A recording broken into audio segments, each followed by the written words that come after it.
여러분들 안녕하세요. 역사쌤입니다. 지난 시간에 여러분들하고 6.25 전쟁을 얘기하면서 굉장히 큰 우리 민족, 그리고 우리 대한민국에게 큰 상처가 됐다는 얘기를 말씀드렸잖아요.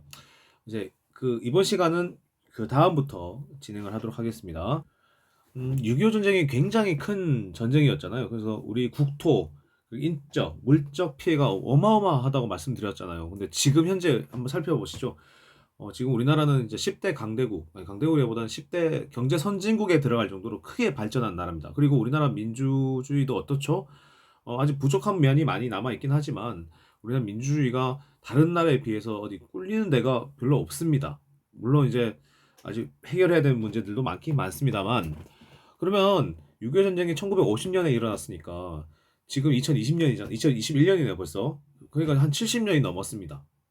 그러니까 70년 동안이 역사적으로 보면 길게도 느껴질 수도 있겠지만 다른 나라에 비교하면 다른 나라의 발전에 비교하면 그렇게 긴 역사가 아니에요. 그러면 이 짧은 역사에 어떻게 민주주의 발전이 있었고 그리고 우리 경제 발전이 있었고 그런 것들이 어떻게 가능했는지 흐름을 좀 파악해 보시면 그냥 이게 쉽게 떨어진 것이 아니다라고 말씀드릴 수 있어요. 그리고 민주화도 쉽게 떨어진 게 아니고 우리가 알고 있는 그 산업화, 경제 발전도 쉽게 떨어진 것이 아니다라는 것을 말씀드리고 싶습니다. 그래서 일단은 이번 시간에는요, 큰 제목을 일단 보겠습니다. 자유민주주의의 발전과 경제 성장입니다. 둘 다 이게 쉽지 않다는 얘기를 하고 싶은 거예요. 대한민국 발전상에서 이 두 가지가 가장 큰 축을 담당했으니까요. 그래서 오늘은 4.19 혁명과 5.16 군사 정변에 대해서 알아보도록 하겠습니다. 네, 학습 목표입니다. 4.19 혁명의 배경과 의의를 설명할 수 있다. 그러니까 4.19 혁명이라고 하는 그 혁명, 레볼루션, 국민들이 들고 일어난 이것이 갑자기 빵 하고 터진 게 아니고 뭔가 누적된 게 있었겠죠. 4.19 혁명이라는 것은 이제 사람들의 바램이 민주주의에 대한 바램이었습니다. 그래서 그전에는 민주주의가 잘 안 되고 있었던 모습에 대해서 사람들이 드디어 일어난 거죠. 자, 그 다음에 불과 1, 2년 뒤에 5.16 군사정변이 일어났습니다. 이걸 이제 쿠데타라고 말하는 사람도 있고, 이 행위에 대해서 아주 긍정하는 분들은 군사혁명이라고 부르는 사람도 있는데, 어쨌든 우리는 군사정변이라고 배우고 있습니다. 그리고 그 뒤에 이어졌던 유신체제, 이 유신체제가 또 무엇인지. 그러니까, 4.19 혁명으로 다시, 회복을 시키려고 했던 민주주의가 이러한 사건들로 인해서 어떻게 되어 갔는지 공부해보면 될 것 같습니다. 아까 처음 말씀드린 4.19 혁명은 1960년에 일어난 사건입니다. 이 시절 무렵에, 이 무렵에 정권은 이승만 대통령이 이끄는 정부였거든요. 자유당 정부라고 할 수 있죠. 자, 근데 무슨 일이 있었길래 이때, 국민들이 들고 일어난 4.19 혁명이 있었을까? 그러면 그 과정을 10년 동안 어떤 과정이 있었는지 살펴보면 될 것 같습니다. 일단, 이걸로 함축시킬 수 있을 것 같아요. 이승만 정부가 장기 집권을 하려고 했었어요. 시도를 했다. 근데 무려 10년 이상 권력을 가지고 있었기 때문에 장기 집권이라고 이미 말해도 될 것 같긴 한데, 어쨌든 어떤 과정을 거쳐서 이렇게 10년 이상 똑같은 대통령이 계속 대통령을 할 수 있었는지 보도록 하겠습니다. 일단 하나 말씀드릴게. 우리나라는 지금 현재 헌법으로는 한 대통령이 5년 딱 한 번만 할 수 있고요. 미국에서는 한 대통령이 두 번 할 수 있습니다. 4년에 걸쳐서 선거를 한 번 더 치러서. 그렇기 때문에 정해져 있어요. 대통령이 할 수 있는 그 기한이 정해져 있단 말이죠. 그런데 이승만 대통령 때는 무슨 일이 있었길래 장기 집권이 이루어질 수가 있었는지 한번 보도록 하겠습니다. 첫 번째는 발췌기원입니다. 52년이 있었어요. 52년. 자, 이 52년 때는 어떤 일이 있었냐면 부산에 일단 있었거든요. 이때 임시정부가 부산에 군대와 경찰을 동원해서 대통령 직선제로 개헌했다. 이 말은 무슨 말이냐면 대통령을 뽑는데 선거를 하는데 직접 국민들이 뽑게 했다 이런 얘기입니다. 그래서 그걸로 헌법을 바꿨다. 잠깐만. 이러면 좋은 거 아닌가요? 대통령을 직접 국민들이 뽑으면 좋은 거 아닌가요? 당연히 맞습니다. 맞아요. 근데 그전에는 48년 헌법이 처음 만들어졌을 때는 대통령 간선제였습니다. 국회의원들이 의회에서 뽑아요. 국민들이 직접 뽑는 게 아니라. 근데 이걸 그럼 민주주의 회복이 아닌가요? 이렇게 얘기를 할 수도 있는데 이게 왜 장기 집권하고 관련된지 말씀드릴게요. 당시 이승만 정부가 대통령이 권력을 잡고 있기는 했습니다만 국회는 이미 여당이 아니라 대통령이 이끄는 여당이 아니라 야당이 더 많은 숫자를 확보하고 있었어요. 그러면 이대로 간다면, 간선제로 간다면 이승만 대통령이 당선될 리가 없죠. 야당 후보가 당선이 되겠지. 자, 그런데 당시에 6.25 전쟁도 있었고, 국내적으로는 수많은 사람들한테 인지적으로, 인식적으로 많이 유명한 사람이 이승만 대통령이었습니다. 그러면 만약에 국민들에게 투표권을 주게 되면 이승만 대통령한테 유리한 결과가 오겠죠. 그게 목적이었던 거예요. 자, 그래서 대통령을 직접 뽑는 직선제로 개헌을 하는 것을 목적도 어쨌든 요거는 좋긴 좋은데 목적이 이미 안 좋잖아요. 거기에다가 군대와 경찰을 동원하게 됩니다. 자, 그래서 이걸 부산에 있었던 발췌개헌이라고 말씀을 드릴 수 있는 거고요. 자, 이제 대통령을 한 번 더 뽑아서 국민들이 뽑아서 대통령이 또 됐습니다. 이승만 대통령이. 왜냐면 1948년에 뽑혔으니까 4년 더 하면 1952년에 한 번 더 뽑혀야 되니까 이걸로 인해서 한 번 더 뽑혔습니다. 그럼 이제 두 번째 되잖아요. 두 번째. 두 번째 임기가 시작이 됐는데 그러면 대통령은 헌법상 두 번만 하고 세 번은 할 수가 없었어요. 자, 그런데 54년에 전쟁이 끝나자마자 1년 뒤에 4.4.5입 개헌을 합니다. 이게 뭐냐면 일단 내용만 먼저 볼게요. 초대 대통령에 한해서 중임 제한, 그러니까 두 번만 할 수 있는 거를 할 수 있는 거를 없애겠다는 거지. 없애겠다는 거지. 그 개헌이 계속 나옵니다. 개헌은 헌법을 바꾼다는 거예요. 장기 집권 토대가 마련되어 있는데 이게 어떤 법안이냐면 따로 바꾼 게 별로 없어요. 그냥 대통령은 두 번만 할 수 있다라고 돼 있는데 끄트머리에 뭐가 돼 있냐면 초대 대통령은 여기서 제외한다. 어. 그러니까 이런 말이 있으니까 헌법에 아무리 두 번만 할 수 있다고 돼 있어도 대통령을 초대 대통령 이승만은 더 할 수 있는 거지. 세 번 할 수 있는 거지. 그러면 이제 야당 의원들이 막으려고 했겠죠. 근데 이 개헌을 하려면 사실 3분의 2 이상의 어, 찬성이 있어야 됩니다. 찬성. 자, 이런 상황에서 당시 국회의원이 제적수가 203명이었습니다.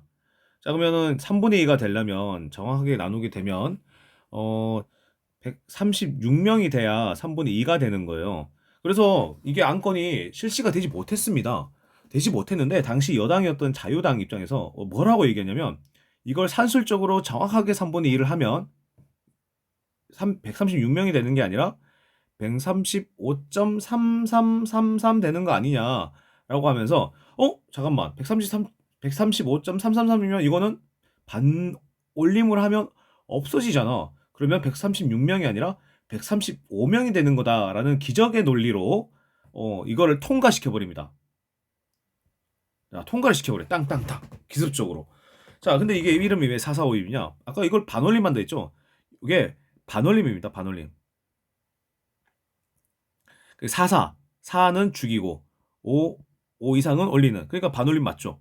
자, 이 반올림을 통해서 135명이 이제 됐으니까 통과를 된다고 얘기하는 거예요. 그러니까 땅땅땅 해서 대통령을 세 번이나 할 수 있게 된 겁니다. 이승만 대통령이. 자, 이렇게 해서 계속 이승만 대통령이 아까 56년에 됐겠죠? 56년에 선거에서도 이제 당선이 되고 1960년이 됐습니다. 이제 새로운 대통령을 또 뽑아야 되는 거잖아요. 근데 우리나라 이 당시의 헌법에는 재미있는 게 지금은 대통령 밑에 국무총리가 있는데 그런데 당시에는 대통령과 누가 또 있냐면 부통령이 있습니다. 부통령이 있어. 그래서 선거를 따로 해요. 선거를 따로 해요. 한 팀으로 이제 팀메이트로 하긴 하는데 따로 해요.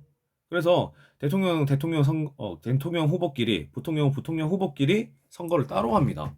근데 당시에 대통령 선거가 문제가 있었어요. 아니, 부통령 선거가 문제가 있었어요. 그게 뭔지 한번 봐보도록 하겠습니다. 일단 배경이 있습니다.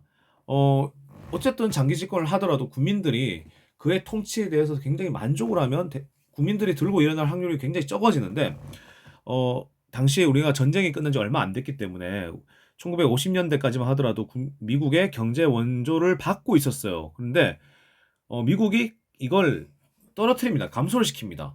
정치적 이유가 있었습니다만 그리고 경제 위기가 오고요. 그러니까 사람들이 민심이 막 떠나가는 거야. 우리도 보면 역대 대통령들이 있었는데 정치를 아무리 잘하고 이렇게 해도 국민들의 먹고 살 국리들을 잘 해결하지 못하면 지지율이 떨어졌었어요.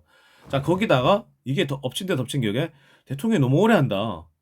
독재를 너무 오래 한다. 여기에 대한 불만이 같이 있었던 거야. 그래서 사람들이 마음속에 이거 좀 바꿔야 되지 않을까? 라는 생각이 들기 시작하는 겁니다. 자, 전개 과정을 보도록 하겠습니다. 1960년이 됐습니다.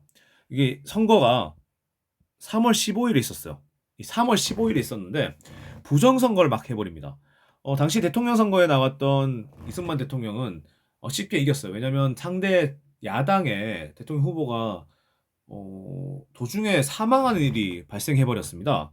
그래가지고 부통령이 문제였어요. 왜냐면 이 당시 이승만 대통령은 사실 1884년 있었던 무려 지금으로부터도 한 140년 가까이 되잖아요. 그때 갑신정변에 참여했던 사람입니다. 그 당시 젊은 학생으로. 그러니까 지금 나이가 많겠죠. 그러니까 어 실제로도 1940, 1600, 1964년에 이승만 대통령이 서거를 했으니까 이제 얼마 안 남으신 거야. 그때 보면 정치적으로 보니. 그래서 부통령을 뽑아서 이 부통령을 나중에 또 대통령 후보로 내세워야겠다.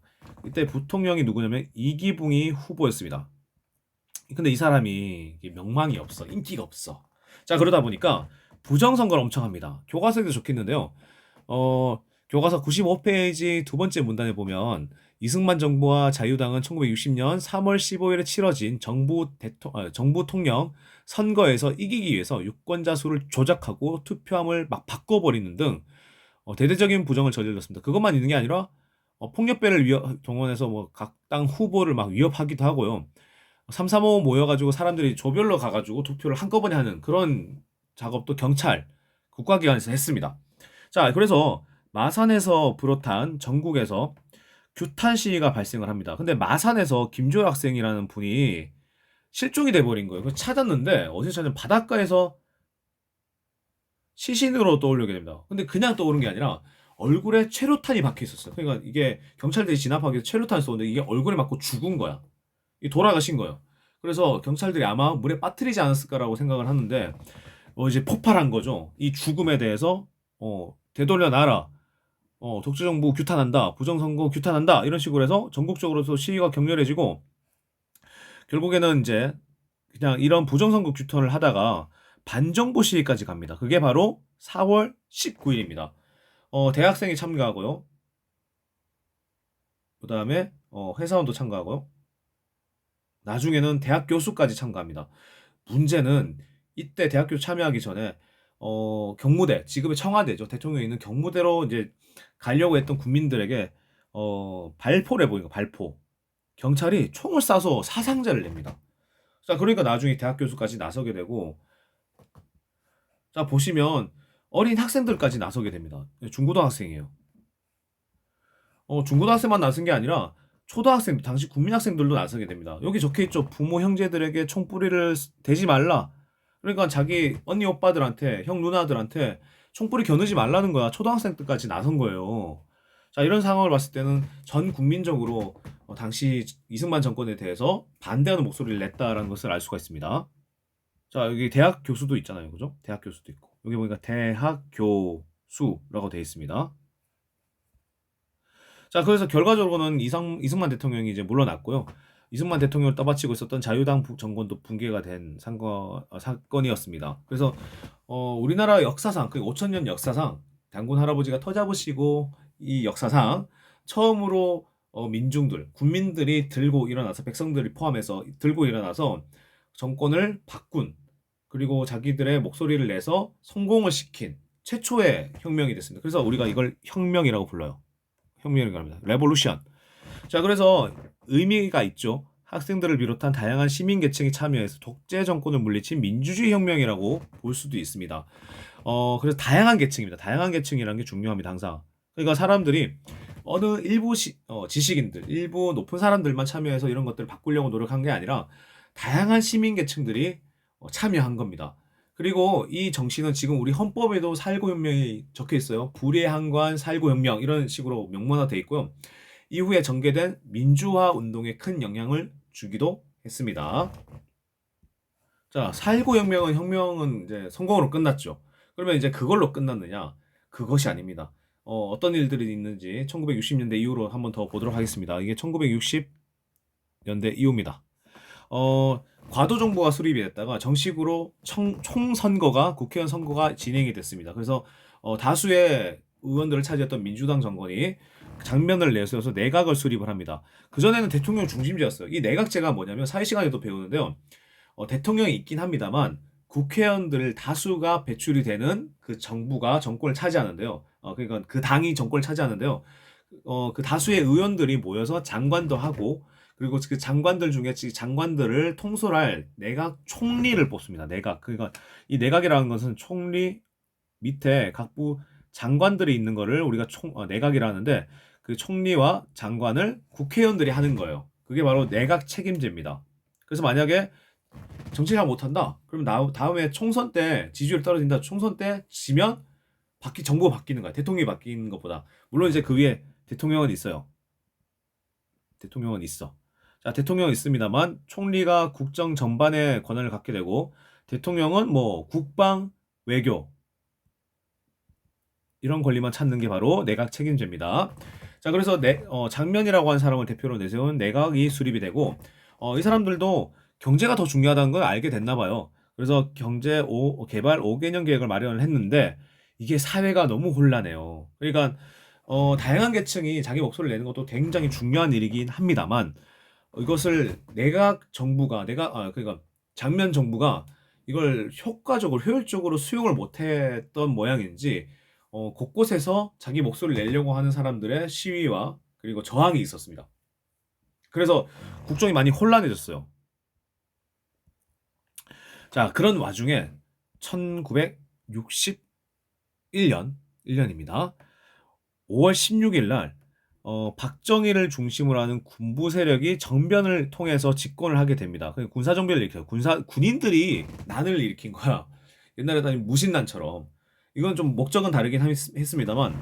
그래서 당시 정부를 이끌었던 장면 내각이 붕괴하는 사건이 발생합니다. 이제부터는 이 박정희라고 하는 사람이 정부를 딱 장악하는 거예요. 국회도 해산하고 정부의 힘도 무력화시키고 헌법도 중지시키는 바람에 이 사람들이 내세웠던 것은 다음 시간에 배우겠습니다. 다음 페이지에 배우겠습니다만 장면 내각을 이제 무너뜨리게 되는 계기가 됐습니다.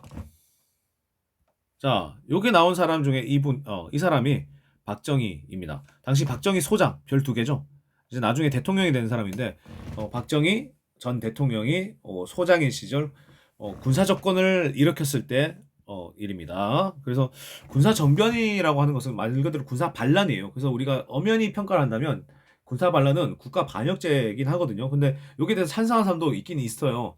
이때 군사 반란을 일으켰기 때문에 군사 쿠데타를 일으켰기 때문에 혼란해졌던 나라를 안정시킬 수 있다라고 말하는 사람도 있는데 여러분들도 한번 잘 생각해 보시고 그 뒤에 어떤 일들이 있는지 잘 생각해 보시고 이걸 정당할 수 있을지 아니면 이거는 엄연히 군사 반란일지 한번 고민해 보시면 좋을 것 같습니다. 어쨌든 형식상 내용상 5.16 군사 정변은 군사 반란이 맞고 군사 쿠데타가 맞습니다. 그러니까 민간의 통제를 받아야 되는 군대가 정부를 전복해 버린 거는 확실합니다. 자, 이제 박정희 정부에 대해서 좀 설명을 할까 합니다. 박정희 정부는 박정희라고 한다면 1960년대부터 해서 70년대 말까지 거의 뭐 대통령이라고 하면 그냥 박정희였어요, 당시에. 그러니까 굉장히 긴 기간 동안 정권을 장기 집권을 했는데 원래는 박정희가 군사정변을 일으키고 난 다음에 자기는 나중에 대통령 될 생각이 없다. 나중에 안정이 되면 나는 이제 물려주고 난 다시 군인의 현업으로 돌아가겠다라고 했습니다만 이게 사람 인심이 그렇게 되는 게 아니잖아요. 자, 그래서 일단은 박정희라는 사람이 국가 재건 최고회의를 통해서 딱 실권을 잡습니다. 실권을 장악해요. 군인들이 이제 통치하는 군정을 실시하고 이제 헌법을 바꿉니다. 어떻게? 아까 내각제라고 했죠. 그런데 이제 다시 대통령 중심제로 바뀌고 군인에서 전역을 한 박정희가 선거를 통해서 대통령에 당선이 되었습니다. 이게 바로 1963년입니다. 자, 이때부터를 우리가 제3공화국이라고 부르는데요. 아까 말했던 이승만 대통령 때 1공화국, 그리고 장면 내각 때가 2공화국입니다. 자, 그러면 박정희 정부가 해야 될 일이 여러 가지가 있었는데요. 당장의 민주주의보다는 이 사람의 생각은 아마 경제 발전을 먼저 해야 되지 않을까라고 주장을 했던 것 같습니다. 그 경제 발전이 목적이었다는 것을 먼저 말씀드릴게요. 뭐 민주화보다는 자, 그래서 돈을 끌어와야 되잖아요. 근데 당장에 한국에 돈이 어디 있겠습니까? 그래서 이 사람이 돈을 끌어오는데 여러 가지 일로 돈을 끌어오는 작업들을 합니다. 당시에 이제 일본이 패방해서 우리가 해방이 됐잖아요. 그래서 일본과 국교가 끊어져 있었는데 한일 협정을 체결합니다. 그래서 한일 협정을 체결하면서 경제개발 자금의 조달을 목적을 가지고 국민의 반대에도 불구하고 협정을 체결했습니다. 그래서 일부분 이게 참 논란이 좀 많은데요. 요 관련된 얘기를 좀 더 할 수 있으면 좋겠는데 시간이 없어서 쌤이 말씀을 많이 못 드립니다만 짤막하게 설명을 드리면 일본에게 사과를 제대로 받지 못했어요. 그러니까 따지면 이제 배상금이라고 그래서 우리가 이거를 이제 손해를 받았으니까 당시 그 일제강점기 동안에 배상을 받았다기보다는 독립축하금으로 돈을 많이 받습니다. 그리고 개인에 대한 청구권이 이때 소멸된 걸로 협정을 맺어버려요. 그리고 독도에 대한 이야기도 별로 없었고요. 자, 그래서 국민의 반대가 좀 심했는데 어쨌든 당시 정부 입장에서는 경제 발전을 위해서 돈이 필요하지 않느냐. 그래서 이 모든 그 역사적 과오에 대한 반성을 돈으로 받는데 개인으로 간 게 없고 국가로 갑니다. 국가가 이걸 다 받습니다. 정부에서. 자, 정부에서 받아서 이걸 산업을 육성시키겠다라고 한 거죠. 결국에는. 자, 여기 대해서 한번 여러분들 영상 찾아보셔도 될 것 같고, 나중에 쌤이 따로 한번 영상을 한번 만들어서 여러분들한테 한번 보여드리고 싶은 생각도 좀 있으니까 나중에 또 기회가 있길 바라겠습니다. 자, 그 다음에 베트남 파병도 있었습니다. 베트남 파병 같은 경우는 1964년에 있었는데요. 당시 미국이 베트남 지역에서 북베트남하고 남베트남 나눠져 있었는데 남베트남을 지원하고 공산화가 돼 있었던 북베트남하고 전쟁을 벌이는 그런 베트남 전쟁이 있었습니다. 베트남과 우리는 한국 전쟁처럼. 그래서 미국과 동맹을 강화하고 군대 현대화. 그러니까 우리가 파병을 하면 미국에서 월급도 주고 우리에게 돈도 지원해주고 무기도 바꿔주겠다라고 한 거예요. 그래서 외화도 획득합니다. 자, 이걸 위해서 국군을 파병을 하는데요. 중요한 건 뭐냐면 물론 이제 여기 파병된 군인들이 보상을 많이 받기도 했습니다만, 많은 사상자도 냈고요. 그리고 이 당시에 파병됐던 군인들이, 범죄를 저지른 경우도 왕왕 있었고, 그러니까 양민들을 우리 6.25 전쟁 때나 2차 세계대전 때 양민들이 학살된 것처럼 학살된 경우도 많았기 때문에 여러 문제점은 많았습니다만, 어쨌든 군대를 현대화할 수 있었고요. 그리고 외화도 획득을 할 수 있었는데, 이걸 통해서, 산업화에 대한 자금을 마련했던 것도 사실이긴 했습니다. 자, 이 와중에 이제 대통령을 두 번 했을 거 아니에요? 두 번 대통령을 했는데 장기 집권에 대한 욕심이 좀 많아졌던 모양입니다. 그래서 대통령 세 번을 가능하게 하는 삼선 개헌까지 하게 됩니다. 그래서 목적이 확실해요. 1967년인데 69년에 대통령 선거를 하기 위해서 70년이죠, 70년.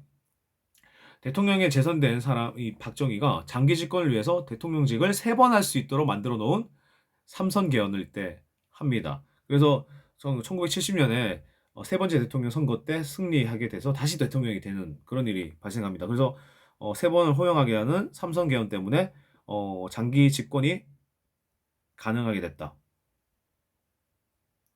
얘기를 해드리도록 하겠습니다. 일단 이번 시간은 여기까지 하도록 하겠습니다. 이어서는 또 박정희 정부가 계속 이어지니까요. 박정희 정부의 시절의 정치 흐름하고 경제 발전에 대해서 또 설명을 계속 하도록 하겠습니다. 이번 시간 수고 많으셨습니다. 여러분들 안녕.